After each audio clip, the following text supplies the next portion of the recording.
Paulin Hountondji's critique of ethnophilosophy. African philosophy has been a subject of intense debate, particularly regarding its definition and scope. One of the most controversial aspects of this debate is ethnophilosophy, the idea that African philosophy is primarily expressed through the collective wisdom of communities, embedded in myths, proverbs, folklore, and traditional practices. But is this really philosophy? Or is it simply a collection of cultural beliefs?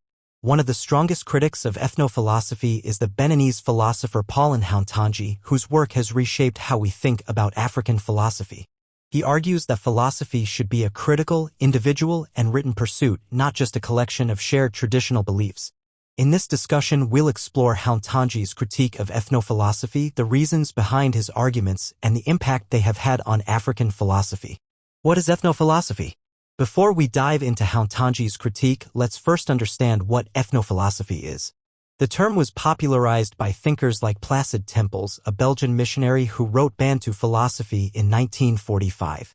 In his work, Tempels claimed that African thought was not individualistic but collective, meaning that philosophy in Africa was found in the traditional beliefs and values of entire communities rather than in the writings or ideas of specific individuals. This view was later supported by African scholars like Leopold Sédar Senghor, who argued that African philosophy was fundamentally different from Western philosophy. According to Senghor, while Western thought is based on logic and reason, African thought is based on intuition, emotion, and communal experience. At first glance, this might sound like a positive affirmation of African intellectual traditions. But Paulin Hountondji saw a major problem with this approach. Hountondji's critique, why ethnophilosophy is not philosophy. Hountondji argues that ethnophilosophy reduces African philosophy to a mere description of traditional beliefs rather than treating it as a rigorous, critical, and evolving field of thought. His main criticisms can be summarized in 4 key points. 1. Philosophy must be individual, not just collective. Hountondji rejects the idea that philosophy belongs to an entire community rather than individual thinkers. He argues that throughout history, great philosophical traditions have been shaped by individual thinkers who question, analyze, and develop ideas. Socrates, Plato, Descartes, and Kant were all individual minds who contributed to the development of philosophy. By contrast, ethnophilosophy assumes that African thought is purely communal, as if every member of a tribe or ethnic group shares the same ideas. This, Hountondji argues, is problematic because it ignores the fact that African thinkers, just like thinkers anywhere else, can disagree, debate, and propose new ideas. He insists that African philosophy should be seen as an intellectual pursuit led by individuals rather than just a collective tradition passed down over generations. 2. Ethnophilosophy lacks critical engagement. One of the biggest problems Hountondji sees with ethnophilosophy is that it simply describes African worldviews but does not critically engage with them. For example, if an African community believes in the idea of vital force, an invisible energy that connects all living things, ethnophilosophy simply records this belief and presents it as African philosophy. But true philosophy, according to Hountondji, would not just describe this belief, it would analyze it, question it, and challenge it. Philosophy is about asking why we believe what we believe. It's about testing ideas, exposing contradictions, and refining knowledge through argumentation. Ethnophilosophy, he argues, does none of this. Instead, it simply treats traditional beliefs as if they are unchanging and beyond critique. 3. The danger of a single African philosophy. Another major flaw of ethnophilosophy, according to Hountondji, is that it treats Africa as if it has one single philosophy. It assumes that all African societies think the same way, ignoring the enormous diversity of cultures, traditions, and intellectual traditions across the continent.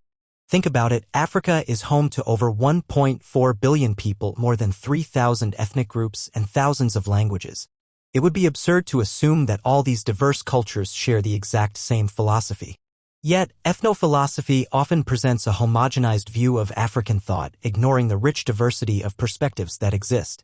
Hountondji insists that we must recognize the plurality of African philosophies, not a single monolithic African philosophy. Just as Europe has produced diverse schools of thought, existentialism, rationalism, empiricism, Africa, too, has different and competing philosophical traditions. 4. Orality versus writing, the role of texts in philosophy. Another crucial part of Hountondji's critique is the importance of writing in philosophy. Ethnophilosophy often focuses on oral traditions, stories, myths, and proverbs passed down through generations.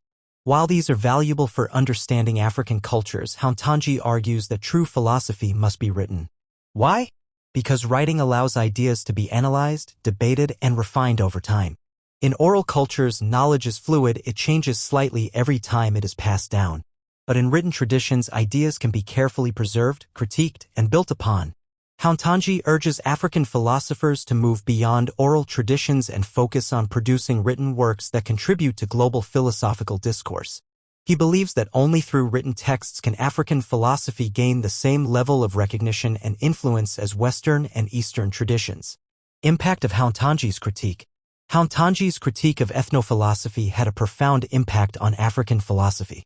His insistence on critical thinking, individual intellectual agency, and written philosophy pushed many African scholars to move beyond the study of traditional beliefs and toward developing new and original African philosophical thought. However, his ideas have also faced criticism. Some scholars argue that he dismisses oral traditions too quickly, ignoring their role in shaping African ways of knowing. Others believe that ethnophilosophy provides an important foundation for understanding African thought and should not be completely rejected. Despite these debates, one thing is clear: Hountondji helped African philosophy move forward. His work challenged scholars to engage with African thought not just as a cultural artifact, but as a serious intellectual tradition that contributes to the global history of philosophy. Conclusion. Paulin Hountondji's critique of ethnophilosophy remains one of the most influential discussions in African philosophy. His insistence on individual critical thought, written philosophical engagement, and the rejection of a simplified African worldview has reshaped how African philosophy is approached. Whether one agrees with him or not, his work has played a vital role in ensuring that African philosophy is not just a study of tradition, but a living, evolving discipline that stands alongside other global philosophical traditions. And that is the legacy of Paulin Hountondji's critique of ethnophilosophy.